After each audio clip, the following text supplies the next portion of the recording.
If you've been on this channel before, you know we don't do reckless here. We don't chase pumps. We don't post thumbnails with Lambos and laser eyes. What we do is sit down, think carefully, and try to make sense of a market that most people find overwhelming. I'm your host, and this is Journey to Crypto, where we take the noise out and leave you with the signal. Now, before I tell you a single thing about my decision or my reasoning, and I mean this, please listen carefully. Nothing in this video is financial advice. I am not a financial advisor. I am not a licensed investment professional. What I'm sharing today is my personal experience, my personal research, and my personal decision, made for my personal financial situation. Your situation is different. Your risk tolerance is different. Your timeline, your obligations, your goals, all different. The crypto market is one of the most volatile asset classes that exists on this planet. People make money in it. People lose money in it. Sometimes the same people in the same cycle. So please, before you do anything with your money, anything at all, speak to a qualified financial professional who knows your full picture. What I did may be completely wrong for you. I'm sharing it because I believe in transparency, not because I'm telling you to follow me. We clear? Good. Let's get into it. I want to start by telling you what this video is not. It's not a price prediction. I'm not going to sit here and tell you XRP is going to $10 or $20 or $50. Anyone doing that is either guessing or performing, and neither one is useful to you. What this video is an honest account of how I thought through a decision that a lot of people in this space would consider extreme. And I want to walk you through that thinking process in a way that's actually useful, regardless of whether you agree with my conclusion. So let's go back to the beginning of how I started reconsidering my entire portfolio allocation. For a long time, I held a fairly diversified crypto portfolio. Bitcoin was my largest position, as it probably should be for most people in this space. I had Ethereum, I had a few other large cap altcoins, and I had a small XRP position that I'd been sitting on since before the SEC lawsuit. I watched that lawsuit unfold. I watched the delistings. I watched the narrative around XRP shift from the banker's coin, which was always a reductive label, to the dead coin. And through all of that, I kept my XRP position small, kept my diversification, and told myself I was being responsible. And then something changed, not in the market, not in the price. Something changed in how I was thinking about the information in front of me. It started with the legal ruling. When Judge Torres handed down her decision in July of 2023 and drew that distinction between institutional sales and programmatic retail sales, essentially finding that XRP sold on public exchanges to everyday buyers did not constitute an investment contract under the Howey test, I did what I always do. I read the actual opinion, not the Twitter summary, not the YouTube reaction video, the actual legal document. And what I found in that document was something that I think a lot of people missed because they were too busy watching the price. The ruling wasn't just a win for Ripple. It was a framework, a legal framework that, for the first time in any U.S. federal court, defined a meaningful distinction between how crypto assets are classified based on the context of their sale. That is precedent. That is the kind of thing that gets cited in future cases. That is the kind of thing that shapes regulation going forward. And then I started asking myself a different question. Not, what does this mean for the price this week? But what does this mean for XRP's legal identity over the next 5 to 10 years? And the answer I kept arriving at was, it means XRP now has something that almost no other major crypto asset has. It has a court-defined legal status in the United States. It has been tested in the most adversarial legal environment possible, a full-scale SEC enforcement action, and it survived. Not unscathed, not perfectly, but it survived with its fundamental use case intact and its retail market status clarified. That is not nothing. In a space where regulatory risk is one of the primary reasons institutional capital stays on the sideline, having a resolved legal identity is a structural advantage that compounds over time. But the legal picture alone wasn't enough to make me do what I did. Legal clarity is necessary but not sufficient. So I kept going. I started looking at the actual business, Ripple Labs, and what it had been doing during the 4 years of litigation. And here's what I found that genuinely surprised me.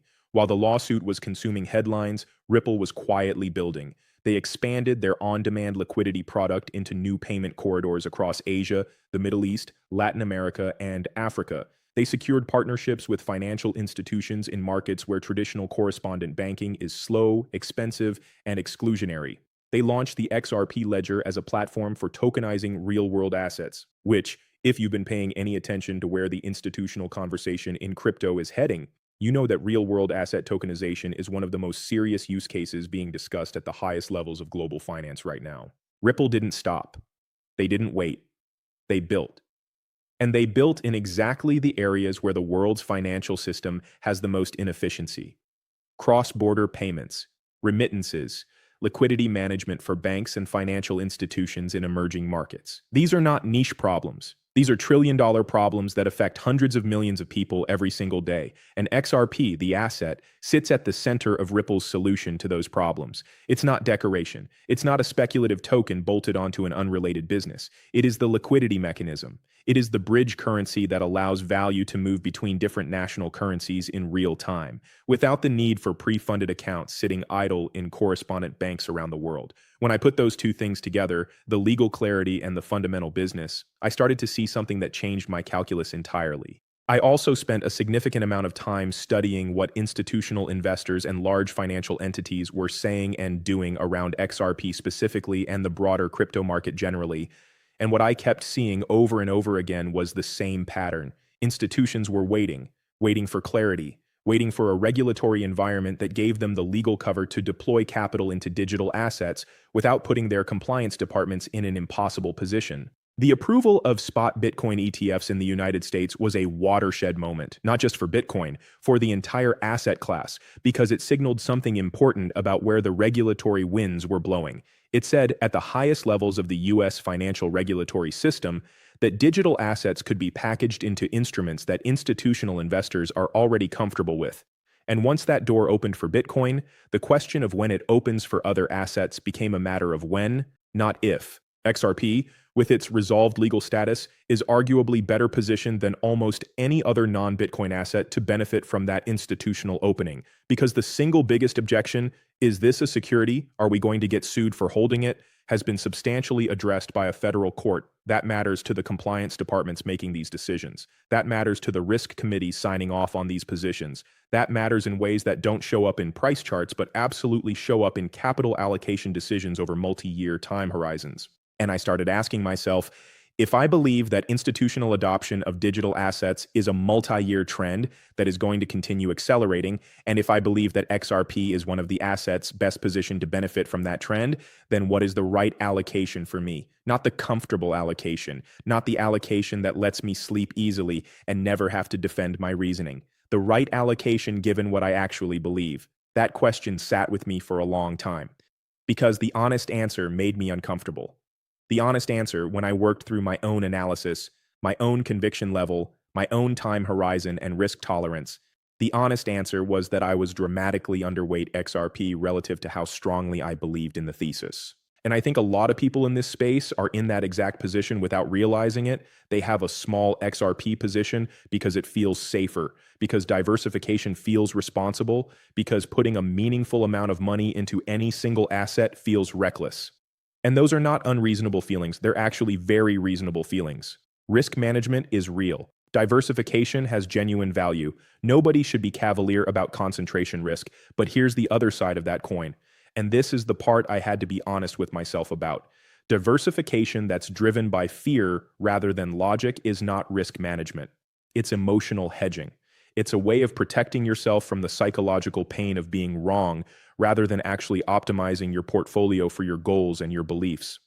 And when I examined my own reasoning, I found a lot more of the latter than I was comfortable with. So I made a decision. I sold my other positions. I consolidated into XRP, and I want to be very careful here about how I describe that because I think the framing matters enormously. I did not do this because I think XRP is guaranteed to go up. I did not do this because I think I can't lose money. I did this because at this specific moment, with this specific legal backdrop, this specific fundamental picture, and this specific macro environment, my honest assessment of the risk reward was that concentration in XRP was the right expression of my conviction. I sized that position for my own financial situation. I did not put in money I cannot afford to lose. I did not borrow money to do this. I did not liquidate assets I need for my life expenses. I made a calculated, deliberate decision within the boundaries of what is responsible for me. And I want to be absolutely clear. Those boundaries are mine. They may be completely different from yours. There's one more thing I want to address before I wrap up, because I know it's the thing most people are thinking when they hear a story like this. They're thinking, okay, but what if you're wrong? What if XRP doesn't perform the way you're expecting? What if the macro turns? What if new regulatory issues emerge? What if the broader crypto market goes into a multi-year bear cycle? And my answer to that is simple. I've thought about all of those scenarios. I've sat with them. I've tried to stress test my own thesis against the worst case outcomes I can imagine. And here's where I landed. I am not certain. I am never certain. Certainty doesn't exist in investing. What exists is probability-weighted conviction. And my conviction at this moment, based on everything I've researched, is strong enough to justify this concentration for my situation and my timeline. If I'm wrong, I'll deal with it. I'll learn from it. I'll adjust. That's part of this. But I would rather be wrong having followed my honest, well-researched conviction than be right through a diversification that I only maintained because I was too cautious to act on what I actually believed. That's the decision. That's the reasoning. And that's why I'm sharing it. Not to tell you what to do, but to show you what a genuine, transparent thought process looks like when someone makes a significant move in this market. The crypto space has too much noise and not enough honesty. Too many people performing confidence they don't have, making predictions they can't support, and optimizing for engagement rather than truth. That's never been what this channel is about. Journey to Crypto exists because I believe you deserve better than that.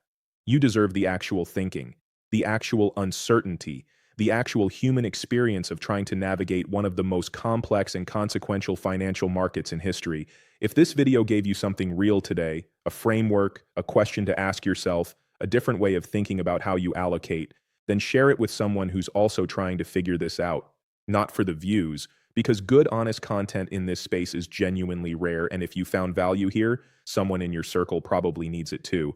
And if you're not subscribed yet, I'd love to have you here for the long term.